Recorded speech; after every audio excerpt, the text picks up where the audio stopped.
It is a warm welcome to you viewers. Thank you for joining us on another episode of Crime and Road Safety Watch. My name is Onisisa Sivanda. The Zimbabwe Republic Police Health Services hosted their annual HIV conference in Mutare recently. The conference ran under the theme ZRP Health Services working towards tuberculosis, HIV/AIDS, non-communicable diseases management, and patient care in closing the gap in the COVID era.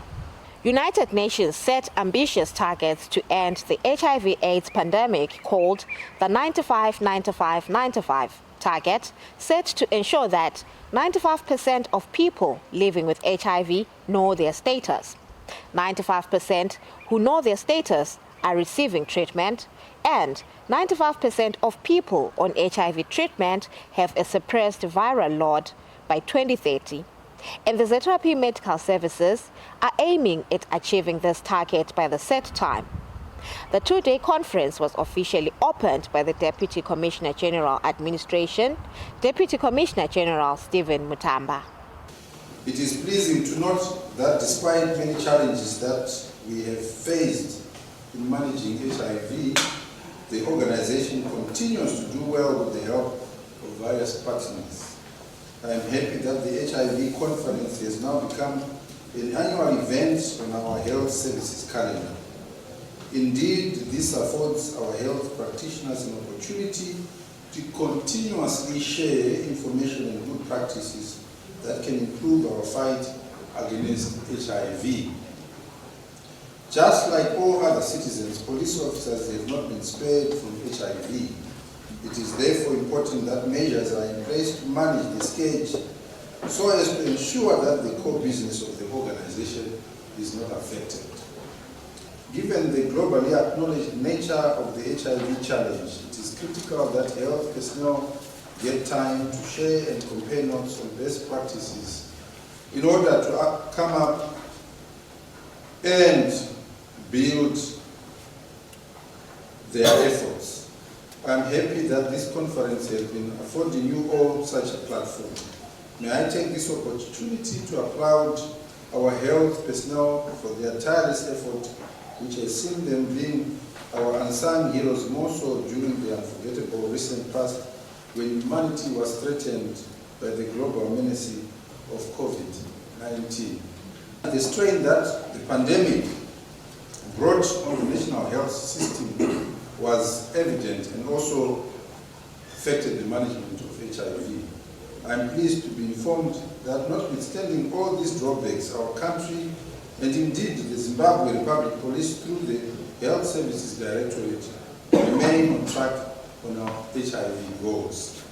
Now that the COVID-19 threat is dissipated, it is time for us to channel all our energies on our health problems such as HIV and non-communicable diseases, which I am informed pose an equal, if not worse, threat. The Chief Director of Health Services, Commissioner Dr. Edward Fusire, also gave his remarks at the conference. I recognize the confusion that is in the health arena that the community has. I recognize the untold suffering that the community is getting because of the economic problems that we have in Zimbabwe when facing health problems. Therefore, I would like to urge ourselves as health service providers to have the heart that we should have in assisting those that are suffering. We shall also take this opportunity to review our previous year's resolutions in a bid to keep abreast with the requisite information there by finance quality. I do hope and trust that at the end of this conference, we shall come up with an integrated approach on the management of HIV/AIDS, TB, and non-communicable disease in this COVID-19 years. Finally, I shall call upon you all to have a fruitful discussion, thus promoting cross-pollination of ideas for the betterment of service provision to our clients. In their aim of fighting HIV/AIDS and tuberculosis, the ZRP Health Services works with other stakeholders such as the Ministry of Health and Childcare and the National AIDS Council, who were the main sponsors of the conference. While a lot of progress has been recorded in Zimbabwe in the areas of HIV prevention, treatment, the burden is still large for us to bear as a country, with the national HIV response, according to the HIV estimates of 2023, being 11.1. It therefore requires all our concerted efforts and collective responsibility to achieve the targets.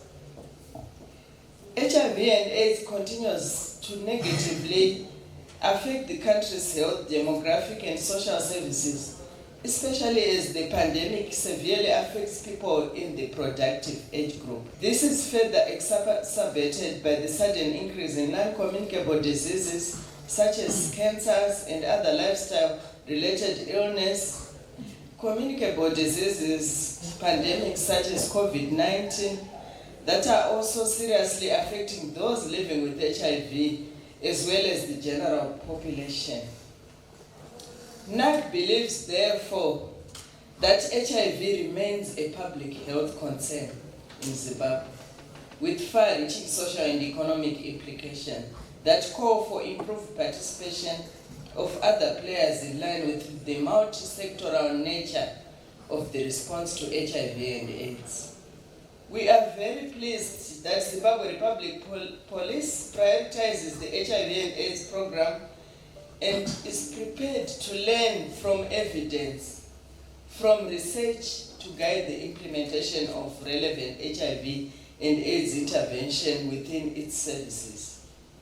A healthy police officer is an effective police officer.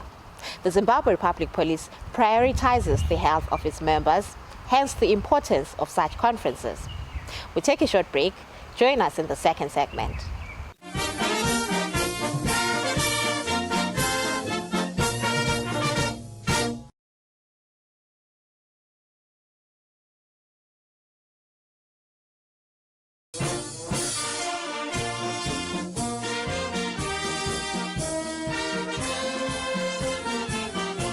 Welcome to the second segment of Crime and Road Safety Watch.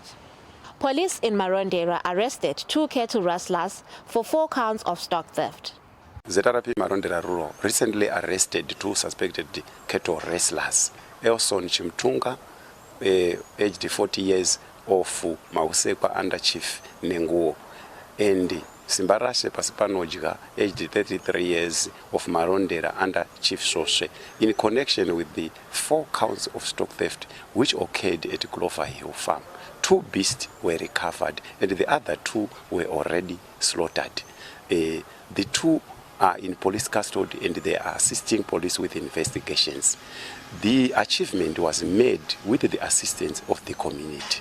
We are appealing to the members of the public to form anti-stock theft committees and conduct night patrols in their area and to report any suspicious movement of strangers in their area so that the police will quickly react and account for the culprits. Ndamuka kuma 11 ndobva ndaenda kudanga ndikavana pane mombe yangu 1 yanga iri panze ndobva ndaidzosera mudanga ndobva ndatarisa mudanga ndikaona kuti pane mombe dzangu dzimwe dzisipo 3 ndobva ndatanga kutenderera ndichitsvaga mombe dziya ndobva ndatanga kuchifonera vamwe vangu that is kuma 12 ndikati ini ndabirwa mombe tikatanga kuchiita follow up yekuti tifambe tichitsvaga ndopatabva taona chimbwa chiri kumhanya chichingochema tikati hatitevere chimbwa ichocho bosi chimbwa ichocho chino something chachinenge chichitonzwa takabva taona movement tikabva tasvika ndobva taona kuti imombe yatourawa. Kufara nechitiko chaitika chekubatwa kwembavha yemombe nekuti teta ane dambudziko rakakura rekubiwa kwemombe dzatabirwa izvinoita kutarisira kuti dzakusvika 100.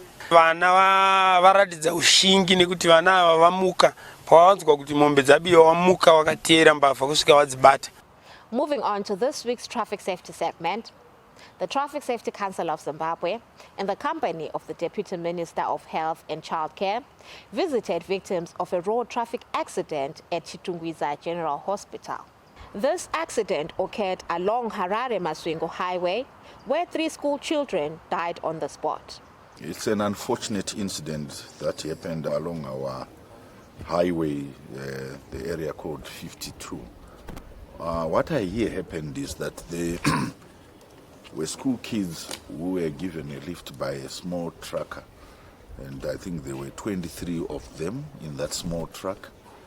And this small truck was in front of a huge lorry, and behind the huge lorry was a bus, Inter-Africa, which was following them. Then the small truck indicated that they were going to turn right, and the huge haulage truck reduced speed to allow the small truck to turn right. At the same time, the bus decided to overtake on the right, thereby hitting the small truck, and we lost 3 school children. Their age groups, from what I'm seeing, is between 10 up to 12. There was one I saw who is 7 years old. So 3 died on the spot, and the 4th one died at Beatrice Clinic.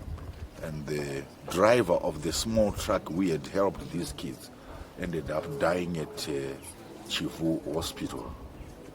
We are here at Chitunguza Hospital. There are 4 admitted children with different fractures, mainly of the lower limbs and upper limbs, and there's one with a fracture of the mandible joints, bones, and they are all doing well.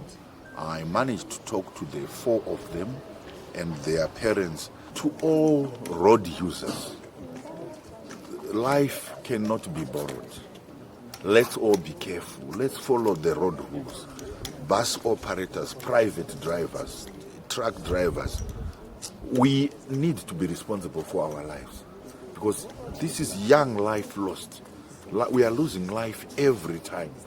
So I think we need definitely to improve our conscience and just say we have to do rightful things. The managing director of the Traffic Safety Council of Zimbabwe appealed to motorists to always exercise caution on the road. I want to appeal once again to the drivers of all vehicles that we really need to re-examine our conscience and exercise caution on the roads. Zimbabweans, we have argued at times that perhaps it's the state of our roads, but this is one of the roads that is in the best condition in Zimbabwe. It meets all standards, SADC standards. But the challenge we seem now to have on the Harare Beitbridge Road is that of speeding. Surely, I think we need to just think through the processes and decide and do the rightful thing. Let's observe speed limits. Let's not overtake where it's not relevant. Because like in this case, it appears like he tried to overtake when somebody was turning to the right. Overtaking traffic in between, which is not allowed in terms of our statutes.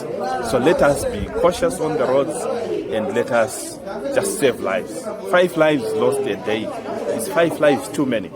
The Honourable Minister is on record saying that we are reviewing the speed limits, but this is now work in progress, because for that to happen, it has to be gazetted through a statutory instrument. And I know for certain that there is work happening between the ministry and the Attorney General's office. We as the stakeholders have also been involved in that process. So we look forward really to the day that the process will finally be gazetted. During the visit, it also came to the attention of the authorities that there are some medical practitioners who are taking advantage of patients and making them pay for services which are supposed to be provided free of charge. One of the kids who had a fracture of the mandible bones needed to have dental care. And unfortunately, the dentist ended up soliciting from the mother about $350 illegally and pocketing the money. I think he had gotten a deposit of $20, and he had asked the mother to bring the rest before the child could be treated. Fortunately, the CEO of the hospital was quite vicious. He got it, and the disciplinary measures are going to be taken. And we must say it's not right for doctors to solicit, or nurses or health care workers to do that to patients. I'm sure the Minister of Health was saying the same thing in Bulawayo, where the neurosurgeons were meeting, to say there are doctors or nurses and nurses who are soliciting for bribes for them to give attention to patients who have genuinely come to hospital. It's unfortunate, and definitely the CEO told me they are going to take disciplinary action against such individuals, and we would definitely want to discourage healthcare workers from practicing such things like asking for bribes. This mother is in trouble already, suffering with a child who has got a broken jaw, and you are trying to get 350 from the poor woman. And definitely we are happy that we caught him, and definitely disciplinary action will be taken. We definitely want to say, please, let's be ethical, let's desist from cheating patients.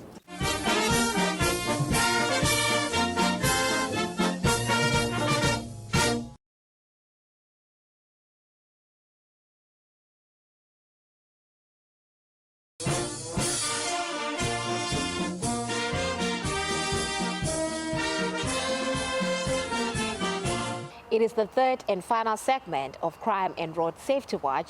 Thank you for staying with us.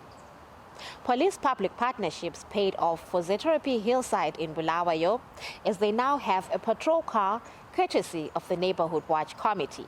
I'm pleased to inform you that the Zimbabwe Republic Police Command acknowledges and appreciates cooperation and commitment by communities in fighting against crime. Since its inception in 1980, the Zimbabwe Republic Police made a commitment to pursue a philosophy of policing by popular participation. This rebranding process saw a positive shift in the policing landscape, from a coercive force to a community-oriented police service. Malcolm Shope, I'm very proud of you as a community. You heeded the call and came on board to fight our common enemy, which is crime. As a result, Malcolm Shope Neighborhood Watch Committee has become a force to reckon with.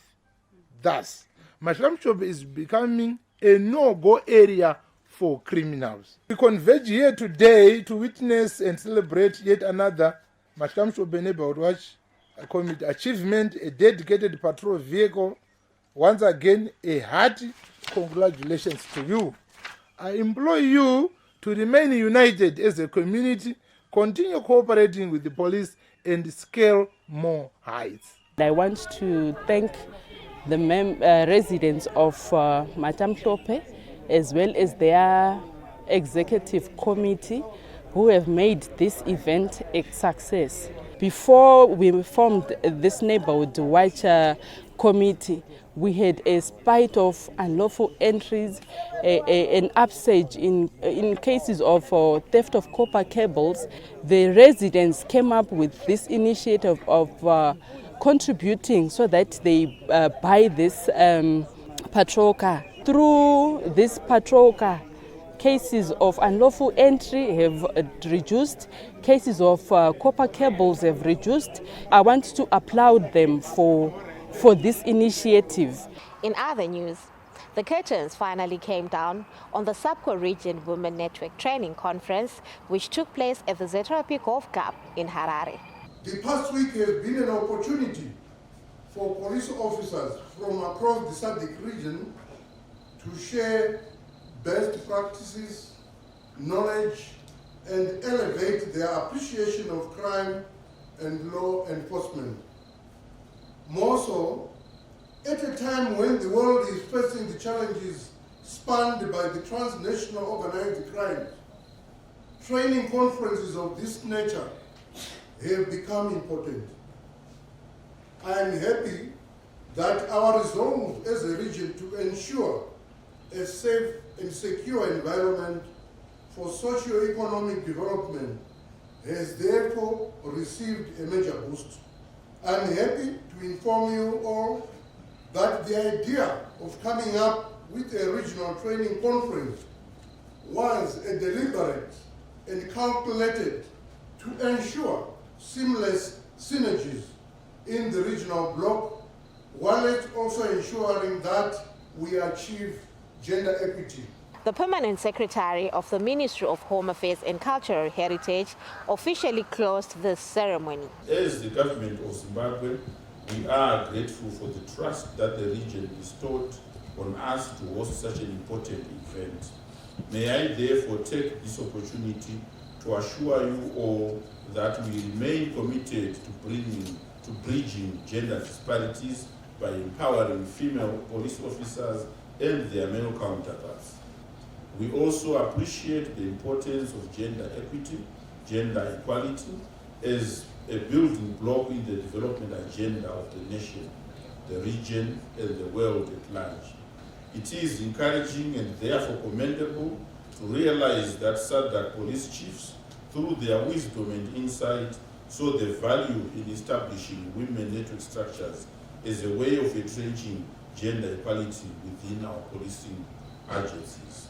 It is equally gratifying to note that during this conference, you have been exposed to a number of areas, which include gender in policing, inter-regional operations, drug trafficking, disaster management, cyber threats in the SADC region, women, peace and security, effective leadership and management, among many other areas that we touched.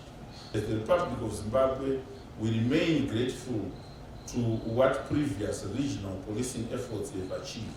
Indeed, it is through such operations as Basadi that police agencies in the region have managed to account for notorious wanted criminals who have been terrorizing the region.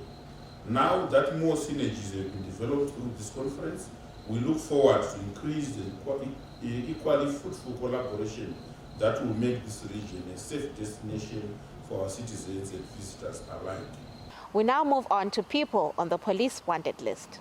Zetara P. Kutama is looking for Farai Muchemwa, age 28, of Matibiri village, Chief Zimba, for a case of rape.